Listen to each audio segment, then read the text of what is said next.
The pro-life, pro-family values party just proposed legislation in South Carolina which would make women who have abortions eligible for the death penalty. Intrigued? Then click that like and subscribe and enjoy the video.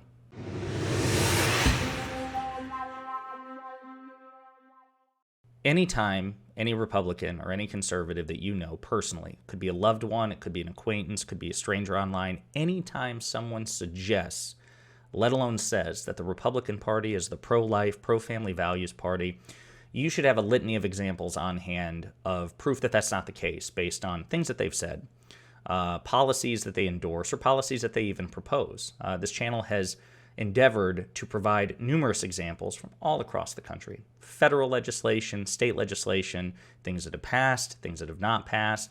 But the examples are there. The Republican Party's reputation for being pro-life and pro-family values is unearned and is thankfully starting to erode. And we need to do everything in our power to help that erosion accelerate. Because again, it's just not true. They're just not a pro-life party. And here we have yet another example of that being the case. So this is state legislation, but in South Carolina, a red state, a Republican has proposed legislation which would make women who have abortions eligible to receive the death penalty in that state. Now, that would be bad enough if it came from just one Republican in the South Carolina state legislature. But in fact, it has 21 supporters and co-sponsors. That's a lot, and that's ridiculous. That's about 21 too many. So as Rolling Stone reports, it's not just a lone extremist. The bill has 21 co-sponsors in the state's House of Representatives. The South Carolina Prenatal Equal Protection Act of 2023 would amend the state's code of laws refining a person to include a fertilized egg at the point of conception, affording that zygote equal protection under the homicide laws of the state, up to and including the ultimate punishment, death. That's ridiculous.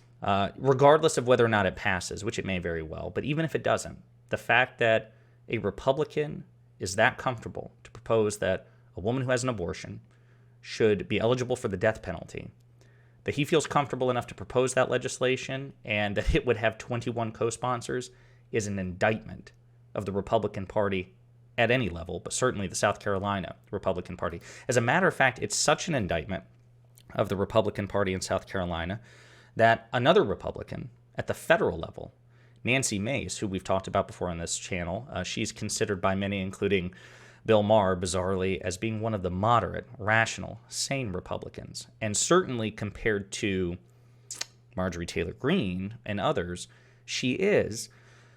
But she's also a queen of false equivalences and both sidesism. But she is depicted by a lot of people, including the mainstream media, as being a moderate Republican. She doesn't like Donald Trump, apparently, hopes he doesn't run for president, says she won't back him, but says she would back him over Joe Biden. So again, you got to question her commitment to her ethics there. But even she is so appalled by this bill that even though she is a federal representative, right, she's from South Carolina, she is a member of the South Carolina's representation in the United States House of Representatives, so she helps represent her district in South Carolina in the federal Congress, and this is about state legislation, but she was so appalled by what her state is proposing that even she took to the floor of the U.S. House of Representatives to decry it. So this clip is about 1.5 minutes long, and I want to let you hear what she has to say, and then would like to discuss it. So let's hear what she's got to say. This is Representative Nancy Mace. All right, thank you. Mr. Speaker, I rise today to address a very important issue in South Carolina's 1st Congressional District, the state of South Carolina, the United States of America. Last week, a member of the state legislature in South Carolina filed a piece of legislation that would execute women who have abortions. To see this debate go to the dark places, the dark edges where it has gone on both sides of the aisle has been deeply disturbing to me as a woman, as a female legislator, as a mom, and as a victim of rape. I was raped as a teenager at the age of 16. This debate ought to be a bipartisan debate where we balance the rights of women and we balance the right to life. But we aren't having that conversation here in D.C. We aren't having that conversation at home. We aren't having that conversation with fellow state lawmakers. This week, I filed a bill that would give women greater access to contraceptives by cutting the red tape, reducing the application fees with the FDA, and reducing that application process by half. I urge my colleagues on both sides of the aisle to get on board with these issues today. Thank you, Mr. Speaker, and I yield back. So yeah, that was Congresswoman Nancy Mace of South Carolina, again, decrying Republican. She's a Republican, and she's decrying Republican legislation from her own state. Now, I think much of what Representative Mace had to say was very thoughtful, and she was right to decry this legislation. But of course, my frustration is she couldn't help herself. She had to throw the both sides thing in there, because if you dare to be a Republican in 2023 who in any way bucks the party line, if you are critical or self-policing of your own party, you have to throw in there both sides, both sides, both sides. Now, as we've covered with Nancy Mace before, she really struggles to come up with examples of both sides' problems. She just kind of throws out an appeal. Oh, both sides really, there's extremism on both sides, and then never, ever, ever provides an example of that extremism from the Democratic Party or the left, because of course there really aren't any. She did it on Bill Maher, and he called her out on it very gently when she was, she doesn't like Marjorie Taylor Greene. She thinks she's crazy, but there are crazies on both sides. And Bill Maher was like, not like that. There's nobody like that on the Democratic side. That's the same thing here. We have a situation where the Republican Party is proposing legislation wherein the state would execute a woman for having an abortion. There is no equivalent of that, or, contrapositive to that on the Democratic side. Now, what she would probably do if pressed is say, well, what about third trimester abortions? Now, here's the thing. What the Democrats wanted to do was codify the, trimester, the sequential restrictions on abortions that were in Roe v. Wade. There's no Democrat who's going out there being like, yes, let's have as many third trimester abortions as possible. Under the Roe v. Wade standards, which were, imposed for 50 years, there were limitations and constraints on trimester abortions with each subsequent trimester. It was relatively discretionary. In the first trimester, there were a few more impositions that the state and, the physician could impose in the second trimester, and then there were quite a few in third trimester. As a matter of fact, my understanding is it's basically, in consultation with the physician when the life of the mother, there's a medical necessity for it.